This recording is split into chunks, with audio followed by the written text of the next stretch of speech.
The broad daylight Gold Coast murder of rapper FBG Duck in August 2020 involved 4 masked shooters who left 38 bullet casings behind following an attack that lasted all of 15 seconds, according to a newly unsealed federal court record. Much of what happened that day, at the murder scene on Oak Street and elsewhere as the gunman neared, was captured on video, according to the 45-page document, which includes an FBI affidavit. It lays out key evidence that led to last year's indictment against 5 alleged O Block Street gang members now accused in the brazen killing. It says investigators towed a car used in the shooting one day after it happened, later searched it and found evidence that implicated Charles Seymour de Liggins. The document also points to so-called diss tracks, the songs posted online in which street gang members disrespect rivals, fueling violence on the streets. The document, a search warrant application originally filed October 1, was unsealed earlier this month. It sought a judge's permission to examine phone data associated with Liggins as well as Marcus Muop Smart and Tacarlo Zafford. All 3 would be charged in an indictment filed September 30, which also named Kenneth Robertson and Christopher Thang Thomas as defendants. The indictment was unsealed October 13. FBG Duck, whose real name was Carlton Weekly, is identified in the document as a member of the STL, EBT, Ortcaville, faction of the Gangster Disciples, which it said had feuded with O Block, a faction of the Black Disciples. Weekly was killed at 4:26 p.m. on August 4, 2020, according to the affidavit. 16 minutes earlier on Oak Street, it said, Weekly got out of a car driven by his girlfriend and stood in a line outside. Weekly's mother has said he was shopping for a present for his son. Around the same time, surveillance footage showed Liggins, Smart and others running down a stairwell at Parkway Gardens at 63rd and Martin Luther King Drive, according to the affidavit. It said Smart and another person got into a Ford Fusion owned by a Ford. The FBI believed Liggins got into a Chrysler 300 with 2 others. From there, investigators were able to trace the vehicle's path from Parkway Gardens to the scene of the murder, using video surveillance and police pod cameras. Around the time Weekly got out of the car on Oak Street, the feds say the Fusion and Chrysler were seen traveling in the same direction in the 6200 block of South Wentworth, just 5 seconds apart. The vehicles were spotted on camera in at least 7 additional locations. The document then lays out what happened at 4:26 p.m. in the first block of East Oak Street. The Fusion and Chrysler stopped just in front of the dark-colored sedan that had been driven by Weekly's girlfriend. 2 people jumped out of the passenger side of the Fusion and opened fire at Weekly, who ducked with another person behind his girlfriend's car. 2 people then also got out of the passenger side of the Chrysler. 1, the front passenger, opened fire on Weekly's girlfriend, while the other fired at Weekly. The shooters then got back into the Fusion and Chrysler and fled, according to the affidavit. It said Weekly's girlfriend was shot twice in the left wrist. The person who ducked behind the car with Weekly was shot 3 times and was left in critical condition, according to the feds. Weekly died shortly after the shooting, the feds say. But it's unclear how many times he was shot. The FBI special agent who authored the affidavit wrote that Weekly was shot approximately 21 times. But the agent also cited a Cook County medical examiner's report that said Weekly was shot 16 times.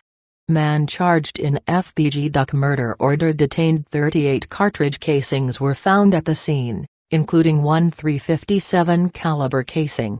Meanwhile, the Chrysler was then spotted on police cameras in 8 additional locations before surveillance video showed it returning to Parkway Gardens at 4:56 p.m. That video showed Liggins getting out of a passenger seat, according to the affidavit. The day after Weekly's killing, Chicago police found the Chrysler in the 2100 block of Gunderson in Berwyn and towed it, the document says. When it was searched August 13, 2020, investigators allegedly found a handwritten note that appeared to list Liggins' Facebook and Instagram accounts, as well as phone numbers for Liggins and BM, which the FBI took to mean baby mama. The FBI agent wrote that investigators also found a spent .357 caliber cartridge casing between the Chrysler's windshield and hood. An examination of that casing and the one found at the scene of Weekley's murder showed they were consistent with being fired from the same firearm. Police have previously said Weekley's shooting might have been motivated by derogatory statements toward deceased members of the Black Disciples made by Weekley on social media.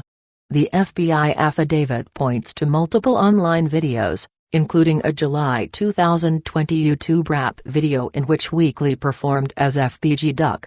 "Said I wasn't going to diss the dead, and okay I did it," Weekley said. Then, the agent wrote, Weekley mentions, in a degrading manner, 9 names, aliases, and/or monikers of deceased individuals all believed to be Black Disciples. Among them was Oddberry, who was shot and killed in 2011 at age 20 and is the namesake for O'Block, according to the affidavit. Perry's killing had sparked a series of retaliatory shootings, including the 2014 murder of gay Kyra Barnes, who police say was a female gang assassin for a Gangster Disciples faction in the neighborhood. In a separate video posted the day after Weekley's murder, Davon Bennett, the rapper known as King Von, could be seen rapping O'Block, OTF, 300, B, just check the stats, and said that he be throw-in shots, I bet he catch them back, according to the affidavit, which said Bennett wore an O'Block medallion in the video. Investigators took the verse as a reference to negative repercussions coming to Weekley as a result of Weekley's disrespect. In another video, the feds noted that Weekley had talked about being childhood friends with Shondale Gregory, who was shot and killed in 2011 at age 15. "That's why I go so crazy when a motherfer mentions his name, ya feel me, cause the motherfers don't know that like, this sh bigger than what the men sang in their songs, ya feel me?" Weekley said. Kenneth Robertson, Cook County Sheriff's Office. Liggins, 30, has a history of violent encounters with the police near Parkway Gardens. He was arrested in July 2019 for shoving a Chicago police officer near 64th and Martin Luther King. Officers had responded to a call of a person with a gun when a crowd formed and Liggins refused to leave, according to a police report. He pleaded guilty to resisting arrest and was sentenced to a year in prison. In October 2009, officers working on a drug investigation said they saw Liggins fire at a group of men near 63rd and Martin Luther King. The officers ordered him to drop his gun but he pointed it at them and they shot him in the leg, according to a police report. He pleaded guilty to aggravated assault of an officer with a firearm and was sentenced to 18 months in prison. Liggins' co-defendant, Robertson, 28, is separately charged in Cook County Criminal Court with the January 30, 2021 fatal shooting of Lorenzo Moore in Dolton. At the time of that killing, Robertson was free on bail on a Cook County gun possession charge.